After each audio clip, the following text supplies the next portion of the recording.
Let's talk about electrician pay in San Marino. On average, an electrician in San Marino earns around 39,100 US dollars a year. That is the average annual gross salary before tax, but tax takes a share, so your take-home pay drops to $31,300. This leaves you with roughly $2,608 each month after tax.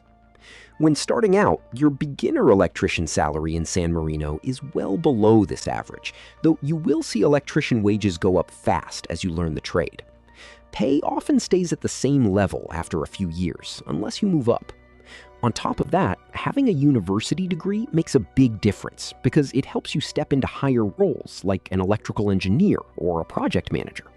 Which is why picking up special skills helps too, since advanced training brings noticeably more electrician income over time.